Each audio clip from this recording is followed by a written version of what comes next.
नमस्कार विद्यार्थी मित्र मैत्रिणींनो, आपण आपला भारताचा भूगोल या विषयाला सुरुवात केलेली आहे. तर त्याच्यामध्ये आपण काय बघितलं, आपण भारताचे प्राकृतिक विभाग जो दुसरा आपला भाग आहे भारताच्या भूगोलाचा, त्याच्यामध्ये आपण पहिल्यांदा काय बघितलं होतं, भारताचे स्थान आणि विस्तार, नंतर भारताचे प्राकृतिक विभाग. तर त्याच्यामध्ये आपण त्या दिवशी काय बघितलं, की त्याच्यामध्ये आपण हिमालय पर्वत बघितला. सुरुवातीला आपण भारताचे 5 प्राकृतिक विभाग बघितले. त्याच्यामध्ये पहिला बघितला आपण हिमालय पर्वत. ठीक आहे, त्याच्यामध्ये मी तुम्हाला व्यवस्थित सांगितलं की हिमालय पर्वताच्या ज्या पर्वतरांगा आहेत त्यांच्या उंचीनुसार क्रम, चढता क्रम, उतरता क्रम, नंतर उत्तरेकडून दक्षिणेकडचा क्रम आणि बाकीच्या ज्या खिंडी वगैरे होत्या कुठल्या राज्यामध्ये येतात. नंतर आपण त्याच्यामध्ये पश्चिम हिमालय, पूर्व हिमालय, मध्य हिमालय असे हिमालयाचे 3 भाग बघितले. कुठले हिमालय म्हणजे कुठल्या राज्यामधून कुठला हिमालय चा रिजन जातो हे बघितलं. त्याच्यातल्या पर्वतरांगा बघितलं. ठीक आहे, ह्या सगळ्या गोष्टी आपण व्यवस्थित बघितलेल्या आहे. तर नंतरचा पुढचा भाग आहे आपला उत्तर भारतीय मैदान. मी तुम्हाला त्याही दिवशी सांगितलं होतं की उत्तर भारतीय मैदानाचा प्रदेश कुठून कुठपर्यंत येतो. तर हा जो हिमालयाचा भाग संपतो, ठीक आहे, हिमालयाचा जो शिवालिक पर्वतरांगेपर्यंतचा जो भाग आहे तो संपल्यानंतर हा जो मैदानी प्रदेश आहे पूर्ण गंगा आणि ब्रह्मपुत्रा, ठीक आहे, काही सतलजचाही भाग येतो त्याच्यामध्ये, सतलज नदीने व्यापलेला. तर जो मैदानी प्रदेश नद्यांनी तयार केलेला आहे त्याला उत्तर भारतीय मैदानी प्रदेश असे म्हणतात. आणि नंतर हा जो खालचा मग दक्षिणेकडचा पूर्ण भाग आहे, मध्यवर्ती उच्चभूमी आणि हे पठाराचा पूर्ण भाग दक्षिणेकडचा, ज्याच्यामध्ये महाराष्ट्र आणि बाकीचे राज्य येतात दक्षिणेकडची, तो झाला पूर्ण पठारी प्रदेश म्हणजे द्वीपकल्प. ठीक आहे, तर आता आपण बघणार आहोत उत्तर भारतीय मैदान. आता भारतामध्ये उत्तर भागात विस्तीर्ण मैदानी प्रदेश आढळते. आताच मी तुम्हाला सांगितलं बघा, इथे पण दिलाय. हा जो एवढा इथे झाला हिमालय पर्वत आणि हा बाकीचा झाला पूर्ण मैदानी प्रदेश, त्याच्या खालचा आहे म्हणजे दक्षिणेकडचा हिमालयाच्या. ठीक आहे, हा उत्तर भारतीय मैदानी प्रदेश म्हणून ओळखला जातो. हिमालयाच्या दक्षिण पायथ्यापासून उत्तर भारतीय द्वीपकल्पाच्या उत्तर सीमेपर्यंत आणि पश्चिमेकडील राजस्थान, पंजाब पासून पूर्वेकडे आसाम पर्यंत उत्तर भारतीय मैदानी प्राकृतिक विभागाचा विस्तार आढळतो. आता यांनी विस्तार दिलाय की कुठल्या राज्यापासून कुठल्या राज्यापर्यंत उत्तर भारतीय मैदानी प्रदेशाचा विस्तार झालेला आहे. तर बघा, आपण आताच काय बघितलं की त्यांनी काय म्हटलं की हिमालयाचा दक्षिण भाग म्हणजे हिमालय पर्वताचा दक्षिण भाग आणि द्वीपकल्पाचा हा जो द्वीपकल्प आहे म्हणजे पठार आहे पूर्ण, याचा उत्तर भाग, याच्यामध्ये जो आहे हा पूर्ण मैदानी प्रदेश आहे. ठीक आहे, आणि राज्य कुठली कुठली दिली आहे त्यांनी त्याच्यामध्ये, राजस्थान पंजाब पासून तर इकडे आसाम पर्यंत. ठीक आहे, बघा राजस्थान पंजाब पासून, हे बघा हा राजस्थानचा भाग, इकडे पंजाब, ठीक आहे, इकडे आसाम, आसाम पर्यंत उत्तर भारतीय मैदानाचा प्रदेश विस्तारलेला आहे. ठीक आहे, जर विस्तार विचारलं तर आपल्याला माहित असायला पाहिजे की कुठल्या राज्यापासून कुठल्या राज्यापर्यंत उत्तर भारतीय मैदानी प्रदेशाचा विस्तार आपल्याला बघायला मिळतो. आता हा जो उत्तर भारतीय मैदानी प्रदेश आहे याच्यामध्ये बघा 3 भाग त्यांनी दिले आपल्याला. पहिलं दिलंय गंगेचे मैदान, मग दिलंय थरचे वाळवंट आणि तिसरं दिलंय पंजाबचा मैदानी प्रदेश. ठीक आहे, त्याचे त्यांनी 3 भाग आपल्याला दिले आहे. कुठले कुठले, तर गंगा नदीचं मैदान, नंतर थरचे वाळवंट आणि पंजाबचा मैदानी प्रदेश. आणि पूर्ण जर राज्य आपल्याला विचारले की कुठल्या टोटल सगळ्या किती राज्यांमध्ये याचा विस्तार आहे तर ते पण आपल्याला माहित पाहिजे. आताच बघितलं आपण, राजस्थान आहे, पंजाब आहे, ठीक आहे, यूपी आहे, बिहार आहे, पश्चिम बंगाल आहे आणि आसाम आहे. ठीक आहे, तर ही राज्य पण एक लक्षात असू द्या, जर इन केस विचारलं तर तुम्हाला माहित पाहिजे. ठीक आहे, एक राहिला हरियाणा, पंजाब हरियाणा दोन्ही येते याच्यामध्ये. सगळ्यात जास्त जर आहे तर यूपी मध्ये, पश्चिम बंगालमध्ये बराचसा जे प्रदेश आहे तो गंगा नदीचे पात्र. पश्चिम बंगालमध्ये आपल्याला माहिती आहे सुंदरबनचा जो प्रदेश आढळतो गंगा नदीचं विस्तीर्ण क्षेत्र. नंतर यूपी मध्ये पण बराचसा भाग आपल्याला बघायला मिळतो. ठीक आहे, आता याच्यामध्ये सगळ्यात पहिलं दिलंय गंगेचे मैदान. आता अरवली पर्वताच्या पूर्वेकडील गंगा नदीच्या खोऱ्याचा प्रदेश गंगेचे मैदान म्हणून ओळखले जाते असं त्यांनी दिलं आहे. जो अरवली पर्वत आहे, ठीक आहे, त्याचा जो पूर्वेकडील गंगा नदीचा खोऱ्याचा प्रदेश आहे त्याला त्यांनी काय म्हटलं आहे, गंगेचे मैदान असे म्हटलंय. आता बघा, अरवली पर्वत जो आहे हे झालं राजस्थानचा, हे झालं थरचा प्रदेश पूर्ण, कारण राजस्थानमध्ये वाळवंटी प्रदेशच आहे पूर्ण. जो थरचे वाळवंट आहे ते इथे, थरचे वाळवंट जो मैदानी प्रदेशाचाच भाग येतो. तर हा अरवलीचा जो रिजन येतो तो राजस्थानच्या अरवली पर्वताचा येतो, तो राजस्थानच्या जवळच येतो. त्याचा पूर्वेकडचा भाग, ही झाली पूर्व दिशा, ठीक आहे, ही झाली पश्चिम दिशा, म्हणजे अरवलीच्या पूर्वेकडचा भाग म्हणजे हा पूर्ण रिजन. ठीक आहे, आपण आताच बघितलं हा पूर्ण रिजन जो आहे हा गंगा नदीचे मैदान म्हणून ओळखला जातो. भारताच्या पश्चिम बंगालच्या राज्याच्या बहुतांश भागात व बांगलादेशात गंगा व ब्रह्मपुत्रा या नद्यांच्या मुखाशी त्रिभुज प्रदेश आढळतो. आताच मी तुम्हाला थोड्या वेळापूर्वी सांगितलं की पश्चिम बंगालचा जो बराचसा पोर्शन आहे भारतातला आणि बांगलादेश ह्या दोन्ही तर गंगा आणि ब्रह्मपुत्रा या दोन्ही नद्यांनी त्या दोन्ही नद्यांच्या मुखाशी त्रिभुज प्रदेश आढळतो. त्याला सुंदरबन असे म्हणतात आणि सुंदरबननी बराचसा जास्त रिजन बांगलादेशमध्ये आहे, जास्तीत जास्त भाग सुंदरबनचा, पण भारतामध्येही आहे. त्या तुलनेने भारतामध्ये कमी आहे त्याचा विस्तार. ठीक आहे, तर त्याला सुंदरबन असे म्हणतात आणि हा जगातील सगळ्यात मोठा त्रिभुज प्रदेश आहे. ठीक आहे, जगातील सगळ्यात मोठा त्रिभुज प्रदेश येतो.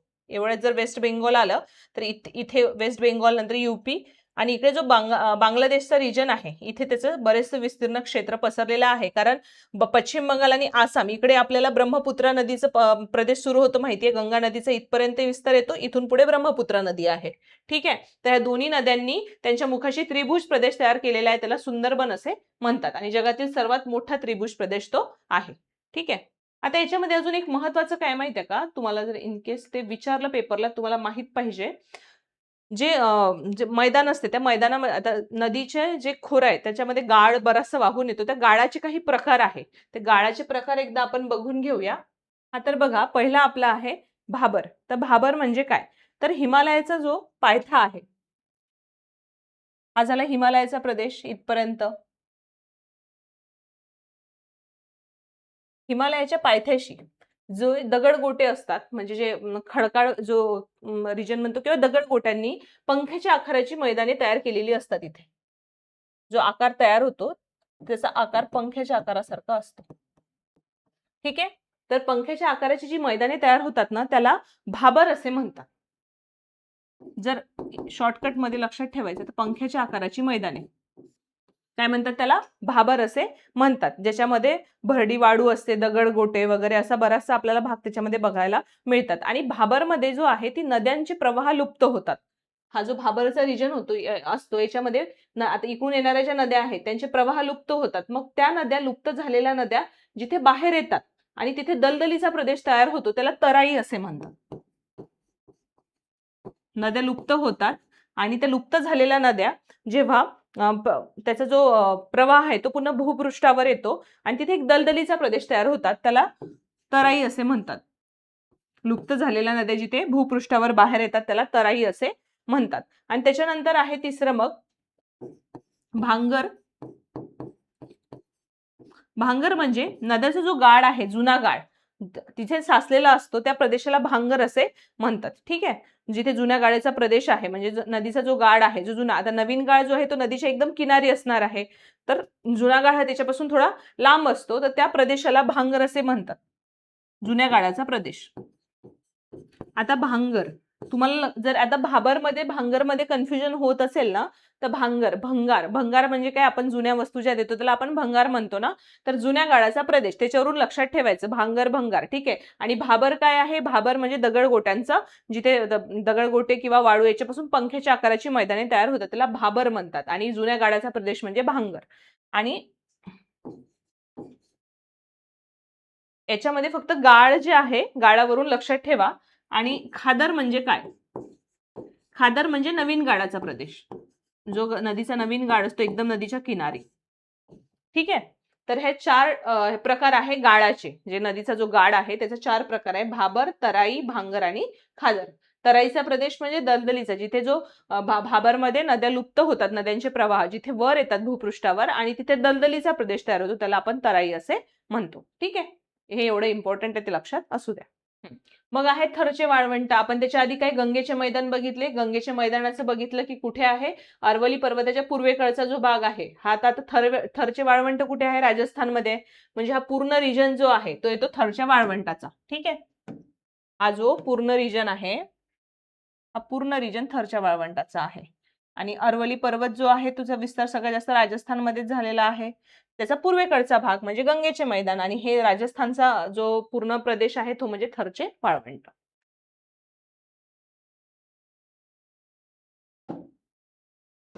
ठीक आहे, तर काय दिलं आहे त्याच्यामध्ये, उत्तर भारतीय मैदानाची पश्चिम भागात, एकदम इझी आहे. हा उत्तर भारतीय मैदानाचा प्रदेश आहे, त्याचा पश्चिम भाग, यानी याचा पूर्व भाग म्हणजे मैदानी प्रदेश नाही, याचा पश्चिम भाग म्हणजे थरचे वाळवंट. त्याला मरुस्थळ असेही म्हणतात. थरचे वाळवंट किंवा मरुस्थळ असेही म्हणतात. आणि राजस्थानचा बहुतांश भाग सगळ्यांना माहितच आहे. वाळवंटाचा सगळ्यात म्हणजे पूर्ण भारतामध्ये वाळवंट कुठे, फक्त राजस्थान, आणि सगळ्यात जास्त जो भाग आहे तो वाळवंटानेच व्यापलेला आहे राजस्थानचा. ठीक आहे. तिसरा आहे मग पंजाबचा मैदानी प्रदेश. आता थरच्या वाळवंटाच्या उत्तरेकडील भाग म्हणजे पंजाबचा मैदानी प्रदेश. आपण नकाशामध्ये बघूया, त्याच्यावरून तुम्हाला आरामात लक्षात राहील. आता बघा इथे काय म्हटलंय त्यांनी की याचा पश्चिम भाग, काय म्हटलंय त्याच्यामध्ये त्यांनी की थरच्या वाळवंटाचा उत्तरेकडील भाग म्हणजे पंजाबचा मैदानी प्रदेश. आता याचा उत्तरेकडील भाग म्हणजे वरचा भाग, हे बघा इथेच दिलंय पंजाब हरियाणा प्लेन, हा पूर्ण जो रिजन आहे हा आहे पंजाबचा मैदानी प्रदेश, जो सतलज नदीपासून तयार झालेला आहे. सतलज नदी कुठल्या नदीची उपनदी आहे? सिंधू नदीची उपनदी आहे. ठीक आहे. तर सतलज नदीच्या मैदानी नदीच्या प्रदेशापासून मैदानी प्रदेशापासूनच हा पंजाबचा मैदानी प्रदेश तयार झालेला आहे. अरवली पर्वत आणि दिल्ली डोंगर रांगा यांच्या पश्चिमेकडे पंजाबचा मैदानी प्रदेश आहे, जो की आताच बघितला आपण, अरवलीच्या उत्तरेकडे, आणि इकडे दिल्ली डोंगर रांग याच्या दरम्यान. ठीक आहे. या प्रदेशाची निर्मिती सतलज आणि तिच्या उपनद्यांनी वाहून आणलेल्या गाडापासून झालेली आहे. आताच सांगितलं मी तुम्हाला, सतलज नदीने वाहून आणलेल्या गाडापासूनच निर्मिती झाली आहे, आणि सतलज ही सिंधू नदीची उपनदी आहे. पंजाब मैदानाचा सर्वसाधारण उतार पश्चिमेकडे आढळतो. या मैदानी प्रदेशातील मृदा सुपीक असल्याने येथे शेती व्यवसाय मोठ्या प्रमाणावर विकास झालेला आहे. तुम्हाला उतार वगैरे विचारणार नाही, पण तिथे सगळ्यात जास्त सुपीक प्रदेश आहे, कारण तिथे आपल्याला माहिती आहे गव्हाचं उत्पादन सगळ्यात जास्त पंजाबमध्ये होतं, आणि सुपीक प्रदेश असल्याने तिथे शेतीचा व्यवसाय हा मोठ्या प्रमाणात केला जातो. ठीक आहे. तर बघा मैदानी प्रदेशामध्ये हे एवढंच महत्वाचं आहे. गंगेचं एक रिजन लक्षात ठेवा, आणि सगळ्यात महत्वाचं गंगा नदीचं जे हे आहे ना, खोरं आहे.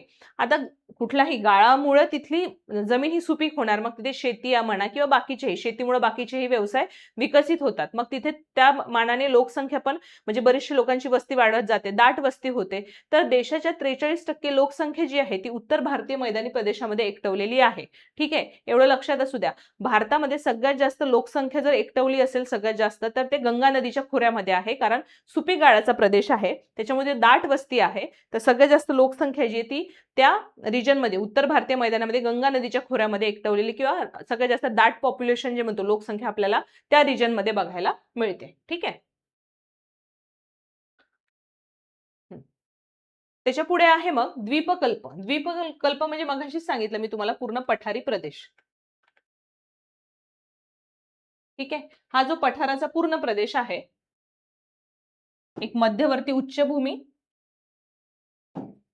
ही जी आहे हे पूर्ण, आता हे किनारपट्टीचा काही रिजन दिलाय, याच्यामध्ये पश्चिम घाट आहे, पूर्व घाट आहे, पण त्याच्या आधी जर बघायला गेलं तर हा पूर्ण प्लॅट्यू म्हणजे पठाराचा भाग, हा जो आहे द्वीपकल्प आहे पूर्ण. ठीक आहे. एवढा. उत्तर भारतीय मैदानी प्रदेशाच्या दक्षिणेकडे आणि भारतीय द्वीपकल्प हा प्राकृतिक विभाग पसरलेला आहे. हा विभाग हिंदी महासागराकडे निमुळता होत जातो.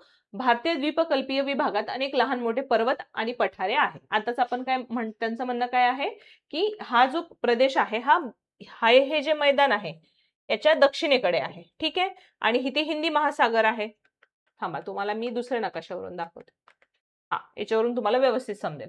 ह्या मैदानी भागाच्या दक्षिणेकडे म्हणजे ही बाजू, आणि हा जो हिंदी महासागर आहे याच्या उत्तरेकडचा भाग, याच्या दरम्यान हा पठारी प्रदेश आहे. आणि त्यांनी काय म्हटलंय की हिंदी महासागराकडे हे जे पठाराचा भाग आहे, द्वीपकल्पाचा भाग आहे, निमुळता होत गेलाय. बरोबरच आहे. इथे याची रुंदी जास्त आहे, इकडे रुंदी कमी होत गेली, एकदम म्हणजे निमुळती होत गेलेली बघायला मिळते. ठीक आहे.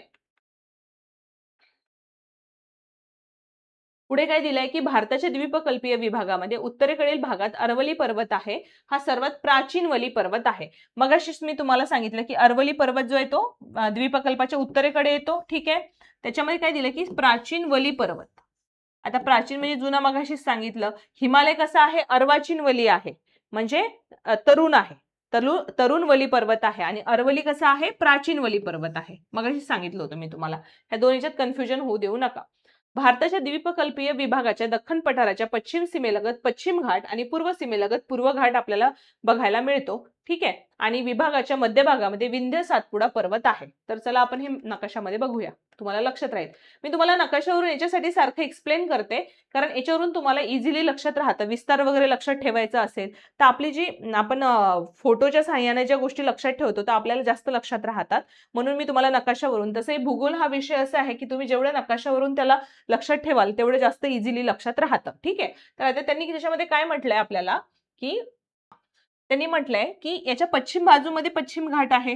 आता पश्चिम घाटामध्ये तुम्हालाही माहिती आहे महाराष्ट्राचा पूर्ण पश्चिम घाट, कोकण वगैरे हे सगळे रिजन येतो. ठीक आहे. आणि पूर्वेकडे आहे पूर्व घाट.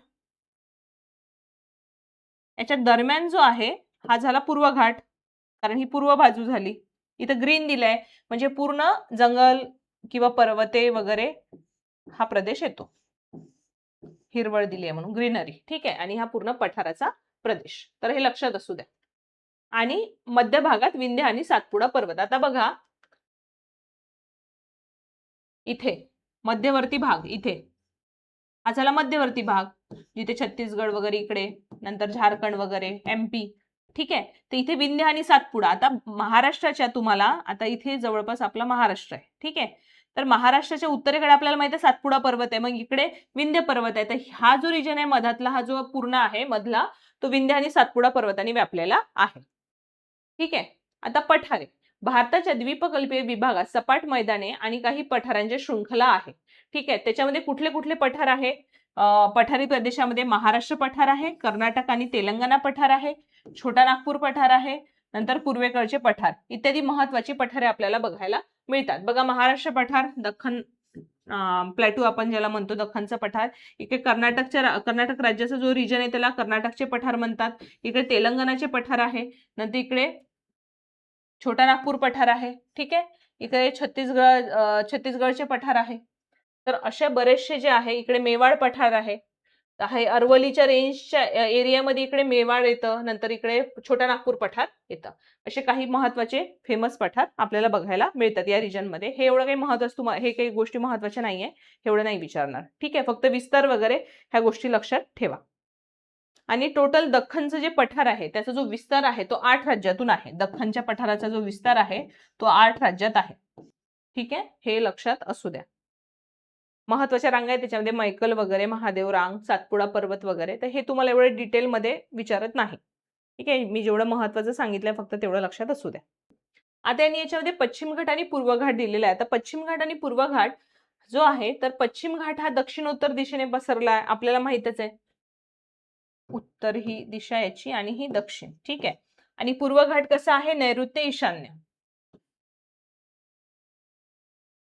आता ही जी बाजू आहे ही भारताची ईशान्य बाजू आहे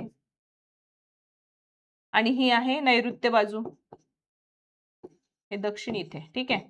तर हे असा नैऋत्यकडून इकडे ईशान्येकडे गेलेला आपल्याला बघायला मिळतो. पश्चिम घाट हा द्वीपकल्पाच्या संपूर्ण लांबी बरोबर अरबी समुद्राला समांतर आहे. आता बघा हा जो पश्चिम घाटाचा प्रदेश आहे, आता इथे द्वीपकल्प आहे, आपण बघितलं मधातला जो पोर्शन आहे. आता इकडे अरबी समुद्र आला. एक मिनिट, आपण त्या मॅपवरून बघूया. हे बघा इथे आला अरबी समुद्र, हा पश्चिम घाट आहे, इथे द्वीपकल्प पठाराचा प्रदेश आहे. याला समांतर म्हणजे आता इथे हे जे पूर्ण अरबी समुद्राचा आहे असाच समांतर, याला सरळ समांतर म्हणजे असा, हा पण असा सरळ उत्तरेकडून दक्षिणेकडे आलाय आणि त्याच्याच बरोबर इकडे पश्चिम घाट पण आहे, म्हणून त्याला समांतर आहे असं म्हटलं आहे. आणि इकडे पूर्व घाटाला इकडे काय आहे? बंगालचा उपसागर आहे या बाजूला. अरबी समुद्र आणि बंगालच्या उपसागराला मिळणाऱ्या नद्यांचा प्रमुख जलविभाजक आहे, हे खूप महत्वाचं आहे. आता ह्या ज्या नद्या आहे बघा, बंगालच्या उपसागराला इथील पठारावरील काही नद्या जाऊन मिळतात. कोकणमधील नद्या किंवा पश्चिम घाटातील काही नद्या ह्या अरबी समुद्राला जाऊन मिळतात. पण हे डिवाइड कशामुळे झाले आहेत? ते कशामुळे झाले? पश्चिम घाटामुळे झाले, कारण पूर्व घाटाचा इथे संबंध येत नाही. ह्या नद्या इकडून इकडे जातात आणि इकडच्या इकडे जातात. मग त्याचा जो प्रमुख जलविभाजक आहे तो कोण आहे? पश्चिम घाट आहे. म्हणजे तो अरबी समुद्राच्या अरबी समुद्राला जाऊन मिळणाऱ्या नद्या आणि इकडे बंगालच्या उपसागराला जाऊन मिळणाऱ्या नद्या याचा तो जलविभाजक आहे. पश्चिम घाट हा तुलनेने अरुंद आहे, तर पूर्व घाट हा तुलनेने रुंद आहे. आपण बघितलं बघा, इथे निमुळता होत जातोय, हा निमुळताच आहे ऍक्च्युली. आणि पूर्व घाटाचा विस्तार हा जास्त आहे, म्हणजे रुंदीने जास्त आहे. तर तो त्याची जी रुंदी आहे पश्चिम घाटाची ती पूर्व घाटाच्या तुलनेने कमी आहे. पुढे काय दिलंय की पश्चिम घाटाची उंची तुलनेने अधिक आहे, या उलट पूर्व घाटाची उंची तुलनेने कमी आहे. पश्चिम घाटातील जे पर्वतरांगा वगैरे आहे त्याची उंची ही पूर्व घाटातील पर्वतरांगांपेक्षा जास्तच आहे. तसे आपण बघतो की पश्चिम घाटातील जे सर्वात उंच शिखर कुठलं आहे, आपल्या महाराष्ट्रामध्ये जर विचारलं तर कळसुबाई आहे. ठीक आहे. आणि याच्यामधलं भारतामधलं हे आहे अन्नाईमुडी. ठीक आहे, जर पश्चिम घाटातील विचारलं तर. पश्चिम घाटात तुलनेने अधिक नद्या उगम पावतात, तर पूर्व घाटात ह्या कमी उगम पावतात. हे तुमच्या हे पेपरला विचारत नाही ह्या गोष्टी. ठीक आहे.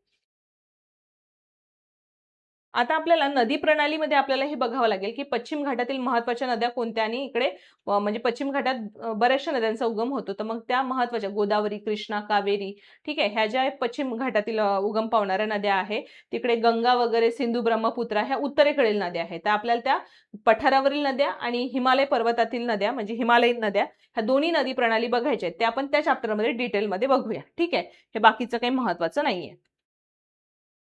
ठीक आहे. तर बघा आता आपण काय काय बघितलं, याच्यामध्ये मैदानी प्रदेश बघितला, नंतर द्वीपकल्प बघितला. त्याच्यातल्या ज्या महत्त्वाच्या ज्या गोष्टी आहेत मी त्या तुम्हाला सांगितलेल्या आहेत, तेवढ्याच लक्षात ठेवा. बाकी तुम्हाला पठारा वगैरेचा विस्तार वगैरे कुठून कुठपर्यंत एवढ्या डिटेल गोष्टी विचारत नाही. ठीक आहे. मग आहे पुढचं किनारपट्टीचा प्रदेश. ते झालं पठाराचा प्रदेश. आता आहे किनारपट्टीचा प्रदेश. भारताला टोटल किती किलोमीटरची किनारपट्टी लाभली आहे, तर 7,500 किलोमीटरची किनारपट्टी लाभली आहे. द्वीपकल्पाच्या पूर्वेकडे आणि पश्चिमेकडे दोन्ही साईडला किनारपट्टीचा प्रदेश आपल्याला बघायला मिळतो. बघा, पश्चिमेकडे सुद्धा आहे आणि पूर्वेकडे सुद्धा आहे. इकडे अरबी समुद्र आहे, इकडे बंगालचा उपसागर आहे आणि इकडे हिंदी महासागर आहे. ठीक आहे. तर मग पुढे काय म्हटलंय की पश्चिम किनारपट्टीची वैशिष्ट्ये. आता पश्चिम किनारपट्टी ही साईडची कुठे आहे, अरबी समुद्राला लागून आहे. ठीक आहे, ही खडकाळ आहे आणि याची रुंदी कमी आहे. आपण काय बघितलं, पश्चिम घाटाची पण रुंदी कमी आहे, तशीच पश्चिम किनारपट्टीची ही रुंदी जी आहे ती कमी आहे पूर्व किनारपट्टीपेक्षा. ठीक आहे. पश्चिम घाटातून अनेक डोंगर रांगा पश्चिम किनाऱ्यापर्यंत आल्या आहे.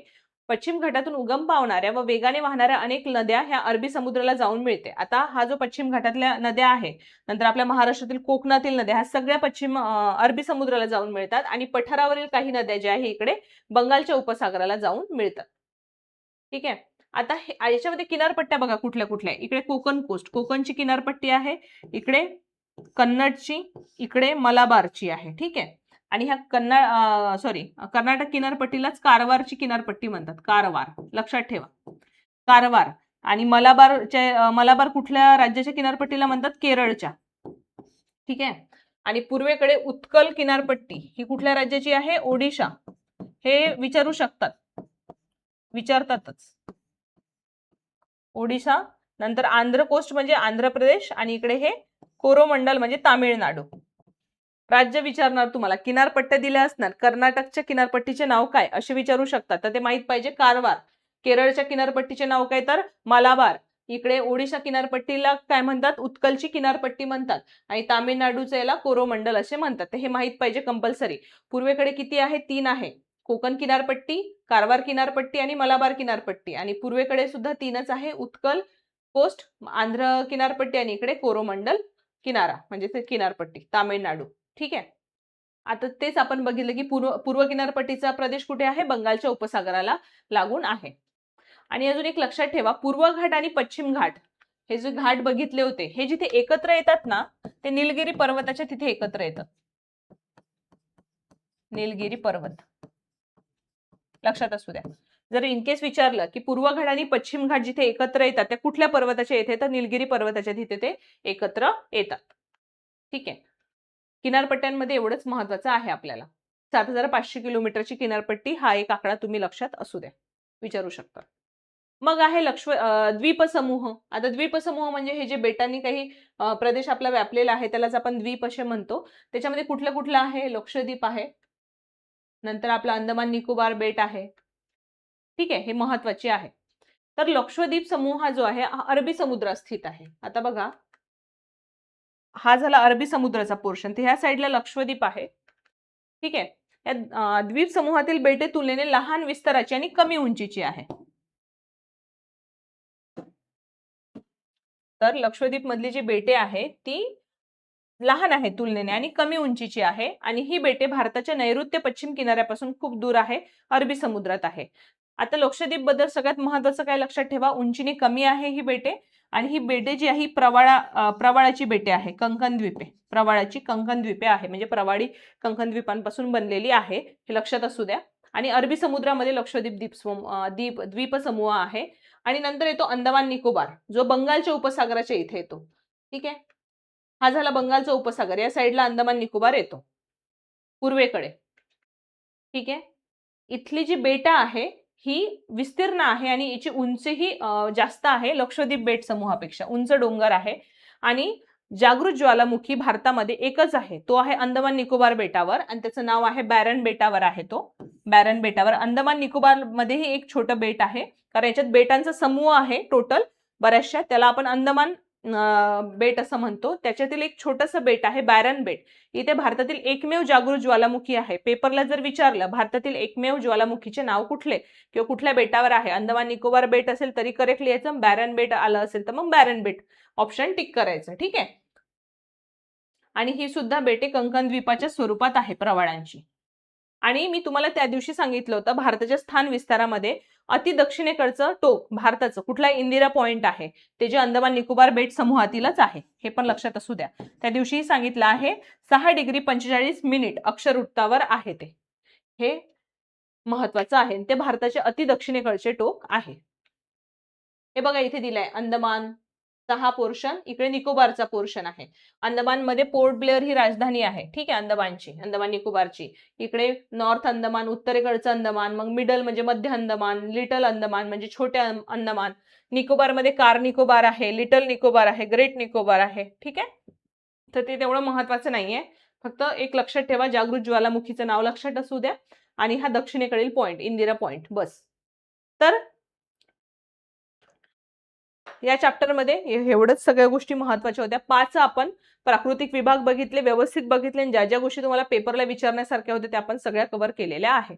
तर इथे आपला भारताचा प्राकृतिक भूगोल हा जो चॅप्टर आहे हा संपला आहे. याच्यानंतर आपण भारताची नदी प्रणाली हे बघणार आहोत. त्याच्यामध्ये भारतातील महत्वाच्या नद्या, हिमालयीन नद्या आणि पठारावरील नद्या, ज्या पेपरच्या दृष्टिकोनातून महत्वाच्या आहे तेवढ्याच आपण घेणार आहोत. ठीक आहे, तर एवढं जेवढं सांगितलंय ते व्यवस्थित पाठ करत चला. व्यवस्थित काही गोष्टी जर तुम्हाला वाटतं की मी नोट करून ठेवल्या पाहिजे तर नोटही करत चला. आपण जिथे बसतो अभ्यासाला, ज्या गोष्टी लक्षात राहत नाही तिथे त्याचा चार्ट बनवून समोर लावा, म्हणजे तुम्ही वारंवार वाचल्यानंतर तुमच्या लक्षातही राहतात. ठीक आहे, तर बाकीचा पोर्शन आपण आता नदी प्रणालीचा नेक्स्ट लेक्चरमध्ये घेऊया. धन्यवाद मित्रांनो. आजचा हा अग्निवीर भरती अभ्यासक्रमाचा व्हिडिओ तुम्हाला उपयुक्त वाटला असेल तर चॅनलला नक्की सबस्क्राईब करा, व्हिडिओ लाईक करा आणि तुमच्या मित्रांसोबत शेअर करा. अग्निवीर भरतीसाठी अजून अभ्यास साहित्य, टेस्ट, अपडेट्स आणि मार्गदर्शनासाठी गुगल प्ले स्टोअर वरून सब फाउंडेशन ॲप आजच डाउनलोड करा. तुमचं स्वप्न देशाची सेवा करण्याचं आणि आमचं ध्येय तुम्हाला त्या स्वप्नापर्यंत पोहोचवणं. जय हिंद, जय भारत.